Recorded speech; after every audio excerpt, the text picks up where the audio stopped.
신바람 사연 아파트. 오늘의 사연 시작하겠습니다.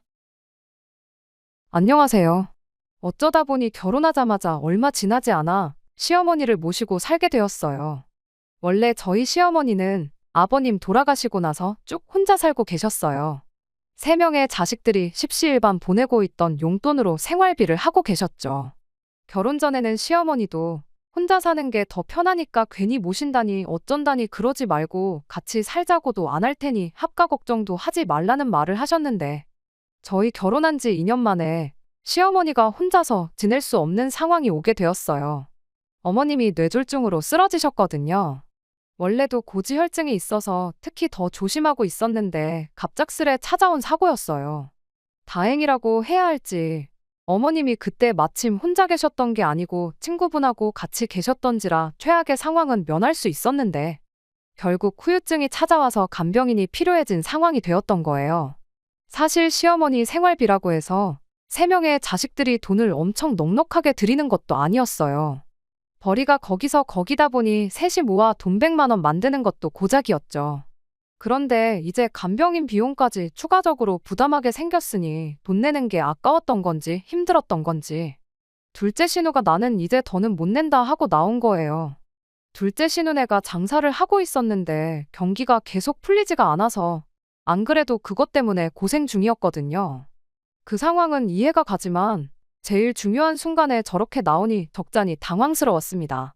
그래도 시어머니가 연금 나오는 것도 조금이나마 있었고 그동안 용돈 100만 원 받으면 10만 원씩이라도 따로 모아두신 게 있어서 그걸로 모자란 비용을 충당하고 있었는데 난데없이 큰 신우까지 둘째도 안 내는데 나는 왜 이걸 내고 있어야 되냐며 배째라고 돈을 안 보내기 시작한 게 발단이 되었던 거예요. 나중에 알고 보니 큰 신우랑 둘째 신우가 너는 왜 안 보내냐 하고 그걸 가지고 둘이 기싸움을 하다못해 실제로 다투기까지 했는가 봐요. 결국엔 남편이 나서서 신우들을 중재해주긴 했는데 결과적으로는 둘이서만 화해하고 큰 신우도 돈을 안 보내는 쪽으로 이야기가 끝난 게 문제였어요. 돈을 안 주지는 않을 건데 둘째네가 다시 그 돈을 낼 때까진 자기도 돈 한 푼 낼 생각 없다고. 자기도 남편하고 자기네 시댁에 얼마나 눈치가 보이는 줄 아느냐 하면서 결국 모든 책임을 저희 집에 돌려버린 거예요. 아들이 부모 모시는 게 당연한 거 아니냐는 논리였죠. 결국 남편 혼자 버는 걸로 시어머니 생활비에 간병비까지 될 수가 없었으니 시어머니를 저희 집에 모시게 되었던 겁니다. 어머님 댁 전세금 빼와서 그걸로 우리 집 생활비도 보태고 간병인을 쓰면 되는 거 아니지 않냐는 취지였지요. 코로나만 끝나면 둘째 누나네 가게가 살아나는 건 시간 문제가 아니겠냐고. 둘째 누나네 형편만 풀리면 큰 누나도 다시 돈을 보내주기로 했으니 그때부터는 어머니 돈으로 간병인만 쓰면 되는 거라나요. 뭐 저보고 회사까지 그만둬가며 시어머니를 봉양하라는 것도 아니고 그렇다고 몸까지 안 좋은 시어머니를 돈 얼마 아깝다고 내칠 수도 없는 노릇 아니겠나요. 게다가 제 위로 오빠가 있는데 저희 오빠가 저희 친정 부모님을 모시고 살고 있거든요. 저희랑은 경우가 조금 다르긴 하지만 그래도 저희 새언니도 군말 없이 살고 있는데 저희 오빠는 해도 되는데 나는 안 된다고 내로남불하는 건 조금 아닌 것 같았죠. 그래서 결국 결혼한 지 2년 만에 시어머니를 저희 집에 모시게 되었어요. 말씀드렸다시피 간병인을 집으로 불렀다 보니 시어머니를 모시고 사는 게 그렇게 힘든 일은 아니었어요. 이렇게 신세를 지는데 내가 몸이 불편해서 집안일도 못 도와준다시며 엄청 미안해하셨죠. 그런데 시어머니를 집에 모시고 또 2달도 안 지나서 문제가 생겼어요. 신우들이 왜 엄마 집 전세금 뺀 돈을 니네들이 다 쓰냐고 들고 일어난 거죠. 어머님이 돌아가시면 그 돈은 형제들이 사이좋게 셋이 나눴을 돈 아니었냐고. 그런데 그 돈을 상의 한마디 없이 다 써버릴 생각이냐고요. 저는 저 인간들이 진짜 자식은 맞나 싶었어요. 그래도 생활비 내드리고 하는 걸 봤을 땐 자식돌이는 하는 인간들인 줄 알았거든요. 어머님이 가지고 온 전세금이 뭐 몇 척하는 거액이었으면 또 몰라요.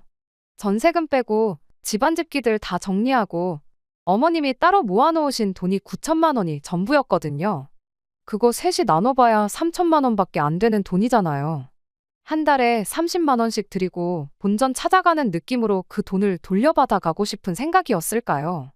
그걸 남편이나 제가 저희들 입속 태우는데 쓰는 것도 아니고 간병 비용 내는 건데 그걸 가지고 니 거 내 거 따지고 있는 게 어이가 없었죠. 시어머니도 딸 자식들이 그러는 꼴 보이는 게 참담하셨는지 한동안 식사도 제대로 안 하고 그러셨어요. 내가 얼른 죽어야 형제들끼리 우애라도 지키겠구나 하시는데 참 보는 제가 마음이 다 아플 정도였죠. 그 와중에 남편은 누나들한테 말 한마디 똑바로 못하고 남은 돈이라도 받아가라며 그 와중에 남아있는 어머님 돈을 3등분해서 누나들한테 벌써 가져다 줬더라고요.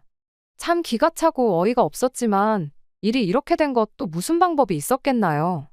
결국 간병비 부담에 제가 다니던 회사를 그만두고 새로운 일자리를 구하게 되었어요. 낮 시간에만 짧게 일하기로 한 거죠. 그러면 낮 동안만 짧게 사람 쓰고 제가 퇴근하고부터 저녁까진 제가 대신 시어머니를 간병할 수 있었으니까요. 어차피 아이가 생긴다면 저는 직장을 그만두고 전업주부를 할 계획이었다 보니 이 결정에 불만이 있거나 한 건 아니었습니다. 남편도 시어머니도 늘 저한테 하루는 고맙다, 하루는 미안하다 번갈아 가면서 말해주기도 했지만 말씀드렸다시피 누구한테 인정받자고 시어머니를 모시는 게 아니었으니까요. 그렇게 시어머니 모시고 살기를 어느덧 3년이라는 시간이 훌쩍 지나가 버렸네요. 말씀드린 대로 저희 오빠네가 친정 부모님을 모시고 살고 있었는데 거기에는 이유가 따로 있었어요. 친정 부모님 집이 2층 집이에요. 사실 모시고 산다기보단 저희 오빠네가 저희 부모님 집에 새들어 산다는 느낌이 더 강했죠. 겸사겸사 조카도 봐주시고 그러기로 했던 거였는데 지난 여름에 비가 엄청 많이 왔잖아요. 그때 물이 넘쳐서 집을 고쳐야 하는 지경에 이르르게 되었던 거죠. 일단 오빠네는 새언니네 친정집에 신세를 지기로 했는데 당장 저희 부모님은 하루라도 빨리 집을 고쳐야겠다고 근처에 방 하나 구해가지고 지내시기로 했어요. 청소에 공사까지 대충 3주 정도 예상한다고 하더라고요. 오빠네가 도와주면 참 좋긴 하겠지만 오빠는 출근해야 하고 새언니는 아이를 봐야 했다 보니 친정 부모님이 엄청 고생하시게 생겼던 거였죠. 그 이야기를 들으니 자식된 입장에서 그게 참 마음에 걸리더라고요. 제가 뭐 공사를 돕거나 그럴 수는 없지만 청소하는 거 정도는 도울 수 있는 거 아니겠어요. 그래서 남편을 밖으로 불러내서 3주만 친정에 다녀오면 안 되냐고 물어봤죠. 그런데 남편은 고민하는 척도 안 하고 대번에 안 된다고 거절을 해왔습니다. 그럴싸한 이유라도 있었다면 제가 말을 않겠어요. 안 되고 하는 이유가 시어머니 간병은 그럼 누가 하냐는 이유였거든요. 제가 뭐 친정 가서 평생 살겠다는 것도 아니고 고작 3주인데 심지어 일하는 데서도 부모님이 고생하시는데 당연히 다녀와야 하는 거 아니겠냐며 제 사정을 봐줬거든요. 그런데 가족이라는 사람이 남보다도 못한 발언을 하고 있으니 어이가 없었죠.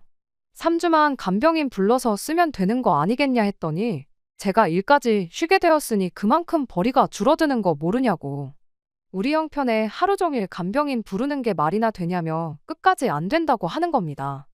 뉴스 보니까 물넘친 사람들 정부에서 뭐 재난지원금 같은 거 준다고 본 거 같은데 장인 장모님이 그 돈으로 사람 써서 집을 고치면 되는 거 아니겠냐고 오히려 저한테 따져묻더라고요. 돈이 나온 건 맞긴 한데 액수가 그렇게 많은 게 아니에요. 200만 원 조금 안 되게 받으셨던 걸로 알아요. 배보다 배꼽이 더 큰 상황이니 직접 집수리하고 청소하고 하시겠다는 건데 무작정 돈으로 해결하라 하니 어이가 없었죠. 애초에 내가 멀쩡히 다니던 직장까지 그만둔 게 다 누구 때문이냐고 당신이 당신 누나들한테 어머님 간병 비용으로 쓰기로 했던 돈 3등분 해줘서 이렇게 된 거 아니냐 따졌더니 그렇게라도 해야 나중에 누나들한테 돈을 받을 수 있으니까 그렇게 한 거라고. 다 본전 생각해서 받아낼 자신이 있으니까 그렇게 한 거라는 거랍니다. 그러더니 급기야는 그럼 3주 친정 가는 거 보내줄 테니까 친정 부모님 앞으로 재난지원금 나온 걸 수고비로 받아오래요. 그럼 그 돈으로 간병인을 부르면 되겠다는 거죠. 정말이지 여지껏 시어머니를 위해 희생한 인연이 다 뭔가 싶은 생각밖에 안 들고 끓어오르는 화를 주체할 수가 없었습니다. 말씀드렸다시피 누구한테 인정받고자 시어머니를 모신 건 아니지만 지난 세월 나는 남편에게 돈까지 벌어오면서 지 아픈 엄마 병수발까지 들어오는 거 외에는 아무것도 아니었구나 하는 생각이 들더군요. 호의를 베푸는 건 한 번으로 족하다고 그게 반복되다 보면 당연한 줄 안다는 말이 딱 저와 제 남편을 두고 하는 말이었어요. 그리고 그때 마음을 정한 것 같아요. 그래서 남편한테 한마디 했죠. 네 부모가 소중한 줄 알면 남의 부모도 소중한 줄 알라고요. 나는 내 부모 힘이 되어주러 갈 테니 너는 너가 알아서 너 부모 챙겨라 말하고 그냥 그 길로 집으로 돌아가. 필요한 것만 대충 챙겨서 집을 나왔어요. 나오면서 그래도 몸성한 분이 아닌데 시어머니가 마음에 걸려 나오는 길에 비상금이라도 챙겨드릴까 했는데 이내 마음을 고쳐먹었죠. 이런 오지랖 때문에 신우들이고 남편이고 나를 호구로 알아서 저러는 거 아니겠냐 생각하고 집을 나왔습니다. 다른 사람도 아니고 지들 엄만데 어련히 자식들이 알아서 챙기겠거니 하고 생각했죠. 그렇게 친정부모님한테 도착하니 친정부모님이 새언니랑 한 집에 살고 계시고 있던 것 때문에 그랬나 별말은 하지 않으셨는데 그래도 표정을 보니 많이 후련하신 모습이었습니다. 그렇게 일주일 정도 친정부모님이 얻은 방에서 같이 지내면서 청소하고 고치고 공사하러 오신 분들 식사도 챙겨드리고 그렇게 보냈죠. 남편이나 시어머니가 어떻게 지내고 있을지 궁금해서 그런 건 아니고 갈아입을 옷이 좀 더 있으면 좋겠다는 생각에 집으로 향했어요. 남편하고 마주치기 싫어서 일부러 남편 출근 시간에 맞춰서 아침 일찍 집에 다녀왔죠. 시어머니 마주치면 어떤 반응을 보이려나, 어떻게 대답을 해야 하려나 그런 걱정하면서 출발했는데 걱정을 할 것도 없었습니다. 남편이 그 일주일 사이에 집 비밀번호를 바꿔놓았더라고요. 시어머니가 집에 계신다 한들 몸이 불편해 혼자서는 거동도 못 하시는 분이 문을 열어줄 리도 만무했죠. 결국 남편한테 전화를 걸었어요. 필요한 것만 가지고 나갈 테니까 비밀번호만 알려주고 오늘 집에 와서 다시 바꾸던지 하라고 그렇게 말했죠. 남편은 알려달라는 비밀번호는 안 알려주고 저보고 너 거기 딱 기다리고 한마디 하더니 그냥 전화를 끊어버리더군요. 보아하니 집으로 오려는 것 같은데 밖에서 기다리기도 싫고 그냥 집으로 가버릴까 하다가 남편 하는 거 보고 그냥 이참에 있는 짐 다 챙겨서 나와야겠다 싶었어요. 뭐 비밀번호 바꿔놓은 시점에서 이미 다 끝난 거나 마찬가지인 이야기겠지만요.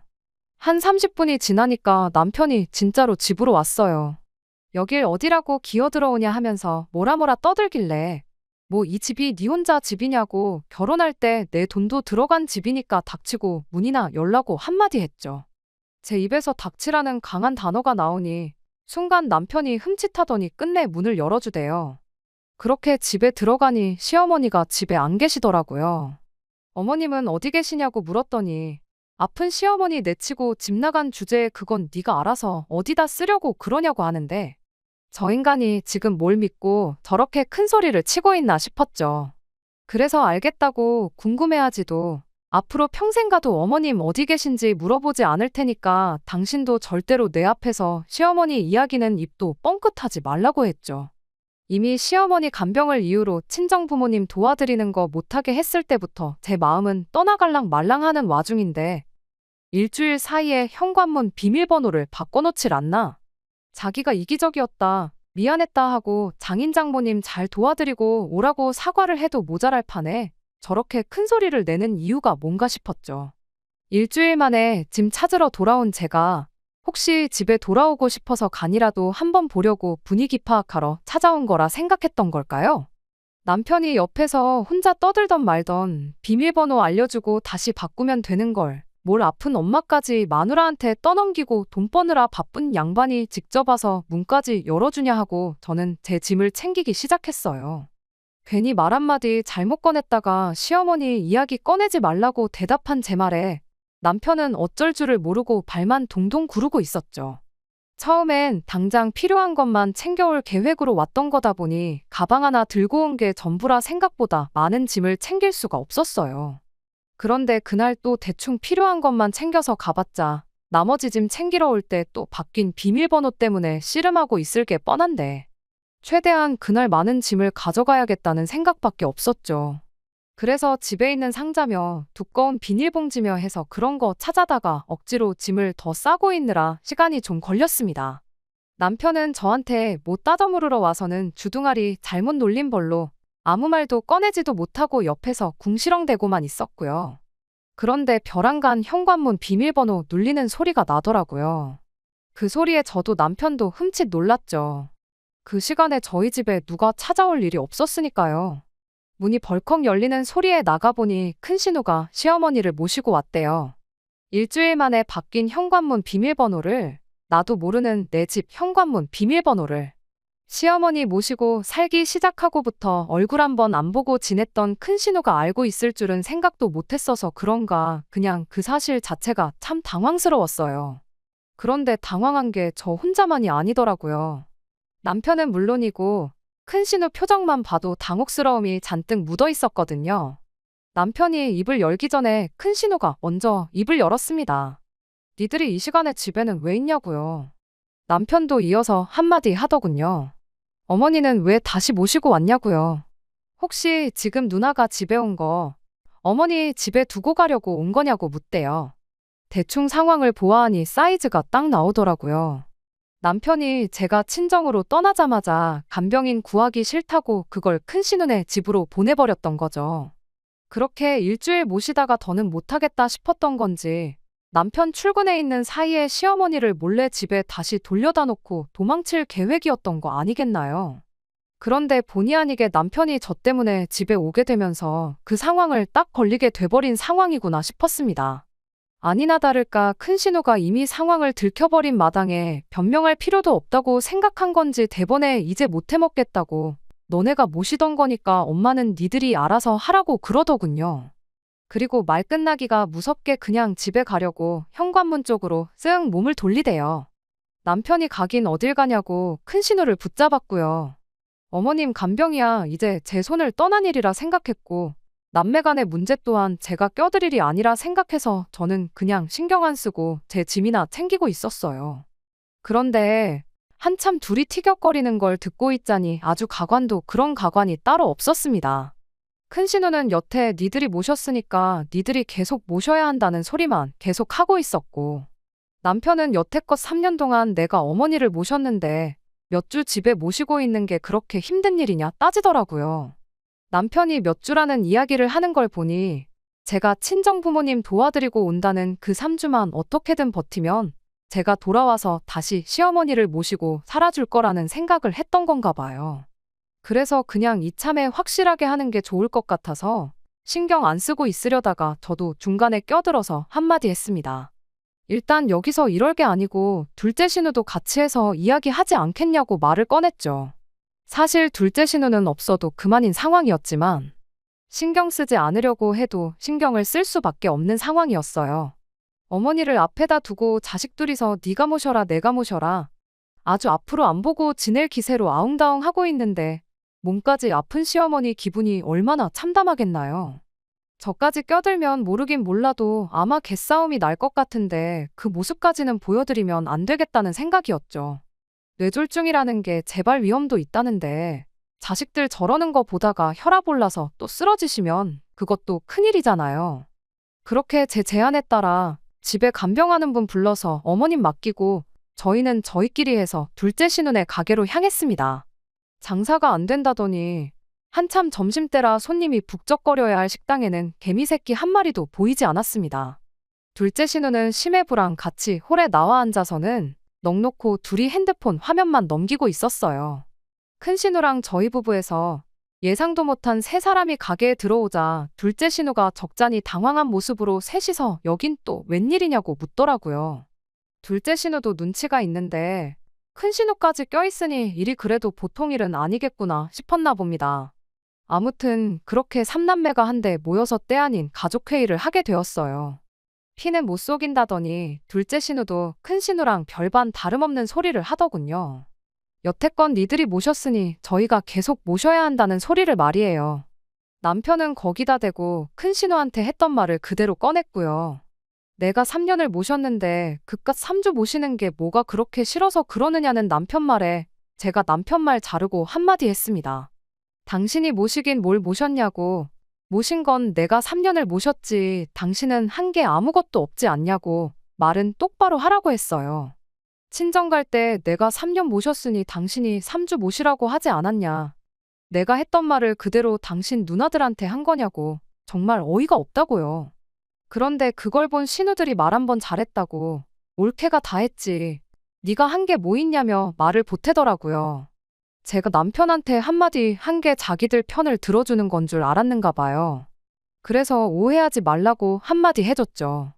남편이 한 게 없다고 해서 형님들이 어머님을 안 모셔도 된다고 하는 소리 아니라고요. 남편이 틀린 말 한 건 아니지 않냐고. 생판 남이나 마찬가지인 제가 어머님을 3년 모셨는데 고작 일주일 모시고 못하겠다고 이러는 거 솔직히 꼴불견이라고 한마디 했죠. 그랬더니 제 말에 대답은 못하고 너가 왜 남이냐고 남편하고 결혼했으니 우리 집 사람이랍니다. 어머님 전세금 나눠 먹을 땐 지들끼리 셋이서 신나게 나눠놓고 모실 때는 가족이라고 하면 퍽이나 그 소리가 와닿겠다고 자식이 해야 할 도리를 떠넘길 생각 말고 앞으로 어머님 어떻게 모실지나 지금 정하라고 했어요. 두 신우는 입을 모아 지금 이러는 게 그 돈. 너 빼고 우리가 노나 먹었다고 그러는 거냐며 그럼 둘이서 1,000만 원씩 만들어 줄 테니 2천만 원 받고 시어머니를 모시고 살라는 소리를 하더군요. 어이가 없었죠. 제가 이렇게 삼남매 모아놓고 이야기하는 자리를 만든 이유는 내가 지난 3년 얼마나 고생했는지 아느냐 알아달라고 만든 자리 따위가 아니라 앞으로 어머님을 어떻게 모실지 허심탄회하게 한번 세 가족이서 이야기해보고자 만든 자리인데 이 자리에서도 서로 안 모시겠다 떠넘기고만 있으니 제가 친정부모님 도와드리고 집에 돌아온들 수고를 알아주기는커녕 돈 얼마 못 받은 것 때문에 앙심 품고 아픈 시어머니 모시기 싫다고 집 나갔던 며느리 소리 듣고 사는 게 고작이겠구나 싶었어요. 이때 이미 저는 이혼할 결심을 확실히 굳혔죠. 2천만 원 받자고 아픈 시어머니 모시고 사는 며느리가 세상에 어디 있겠냐고. 내가 돈 때문에 그러는 거였으면 시어머니를 모실 게 아니라 그냥 요양원에 취직해서 다른 아픈 사람들 돌보면서 제대로 된 월급 받고 일하고 있었을 거다 한마디 했어요. 적어도 세 가족이서 시어머니 돌아가면서 모시는 쪽으로 이야기해 볼까 해서 자리를 만든 건데 서로 떠넘기기 바쁘니 당신들이랑 더 이야기해봤자 시간만 낭비할 뿐이지 아무 소용 없겠다고요. 저는 이제 이혼을 하는 한이 있더라도 손 뗄 테니 어머님 거취는 셋이서 알아서 정하라 말하고 자리에서 일어났어요.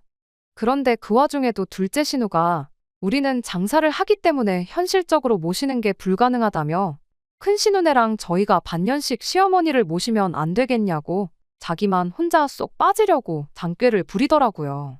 장사가 대수냐고 우리도 맞벌이하면서 모셨다고. 그리고 지금 상황상 어머님 모시기 제일 좋은 게 둘째 형님인 거 모르냐고 한마디 했어요. 가게가 장사가 안 된다길래 얼마나 안 되나 봤더니 이건 뭐 점심시간 1시간 동안 개미 새끼 한 마리도 안 들어오지 않았냐고. 한 사람만 있어도 충분한 것 같은데 뭐하러 둘이나 나와가지고 가게에 죽치고 앉아있냐고 했죠. 그 시간에 그냥 형님이 어머님 간병하고 있으면 되는 거 아니겠냐고요. 한 달에 어머니 간병 비용 30만 원 보태는 것도 힘들다고 안 주고 있지 않냐고. 그냥 이참에 어머님 모시고 동생이랑 형님한테 30만 원씩이라도 받으라고 했죠. 그럼 이렇게 장사도 안 되는 가게에 죽치고 앉아있는 것보다 돈은 더 벌지 않겠냐고요. 그랬더니 큰 신우도 남편도 이게 정답이다 싶었는지 그러자고 어머니는 둘째 신우가 모시는 걸로 하자고 아주 며칠 굶은 하이에나 새끼들 마냥 달려들대요. 말이 그렇다는 거지. 어머님 모시는 건 셋이 알아서 자라비하라고. 그리고 남편은 한동안 저랑 이혼 준비한다고 정신없을 테니 돌아가면서 모실 거거든. 그거 하나만 감안해달라고 말하고 자리에서 일어났습니다. 난데없는 이혼 선언에 네가 모셔라 서로 헐뜯던 신우들이 말을 멈추고 저를 쳐다봤고 남편도 깜짝 놀라서는 갑자기 이혼이라니 그게 무슨 소리냐며 저를 따라 자리에서 벌떡 일어나더군요. 거기서 남편이 무릎이라도 꿇고 땅에 머리를 찧어가면서 미안하다고 사과했다고 한들 이혼하겠다는 저희 결심이 바뀌지는 않았을 거예요. 그런데 거기서 남편이 정말 손톱만큼이나마 남아있던 정을 확실히 떼주더라고요. 저를 따라 자리에서 일어나더니 저를 붙잡는 게 아니고 지 누나들한테 어머니 때문에 나 이혼당하게 생겼다고 자기 이혼당하는 꼴 보기 싫으면 누나들이 이제 어머니 좀 모시고 살라는 소리를 하더라니까요. 진짜 어떻게 그걸 빌미로 시어머니 모시고 사는 일을 면피를 하려고 하다니. 어떤 면으로는 고맙기도 했죠. 그나마 남아있는 정까지 확실히 떼주니 이혼할 결심을 더더욱 확고하게 해준 거나 마찬가지였으니까요. 아니나 다를까 그렇게 말하고 짐 싸놓은 거 챙겨서 친정에 돌아왔는데 남편이 전화로 시어머니만 안 모시면 이혼 안 할 거냐고 묻길래 최대한 빨리 이혼 서류 만들어서 가져다 줄 테니 기다리라고 한마디 해주고 전화 끊어버렸어요. 제 짐은 그날 거의 다 챙겨서 나왔다 보니 그 후로 이혼할 때까지 집에 따로 가야 할 일은 없었죠. 시어머니는 결국 일주일씩 돌아가면서 집에 모시기로 했다는데 그 이야기 들으니 일주일마다 짐이며 이런 거 옮기고 그럴 거 생각하면 어머님한테 못할 짓 아닌가 생각도 들었지만 이 또한 오지랖이다 생각하고 이내 관심을 끊어버렸죠. 결국 남편과는 이혼을 하게 되었어요. 남편이 그날 강하게 나온 데에는 나름 이유가 있었더라고요. 이혼 소장 받으니 먼저 짐 싸서 나간 것도 저였고 시어머니를 모시고 사는데 제가 합의를 했으니 이혼할 때 재산 분할이나 이런 부분에 있어 제가 불리할 거라고 생각했었나 봐요. 제가 진짜 이혼하자고 나올 줄은 예상을 못했다 보니 그걸 변호사가 아니고 이혼 한번 해봤던 친구한테 대충 어떻겠냐 의견 좀 물어봤던 것 같은데 그걸 이유로 자기가 강하게 나오면 제가 무서워서라도 이혼하자는 말을 못 꺼낼 줄 알았던 건가 봐요.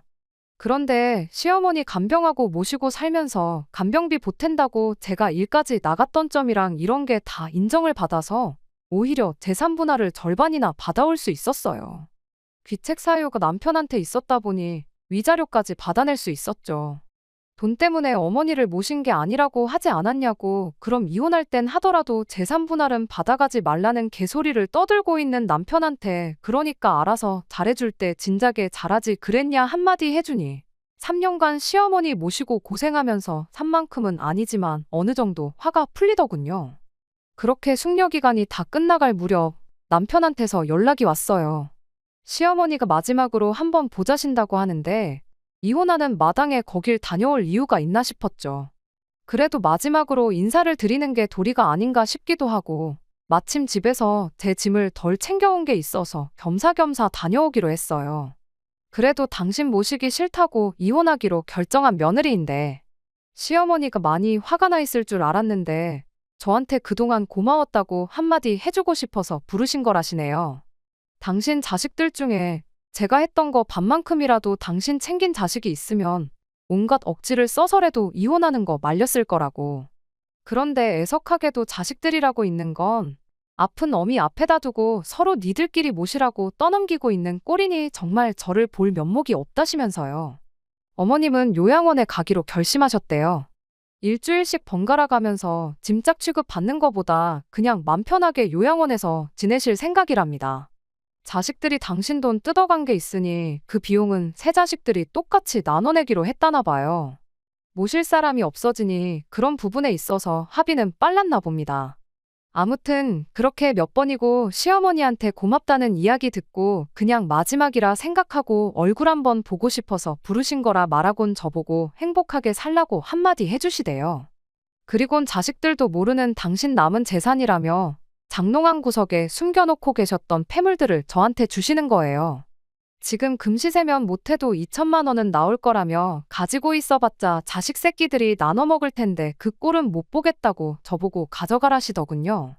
제가 돈 때문에 어머님 모셨던 것도 아니고 제가 알기론 요양원 가시면 용돈 같은 것도 필요하실 거라고 제가 돈으로 바꿔올 테니 이 돈은 어머님 비상금 하시라 말하고 거절했어요.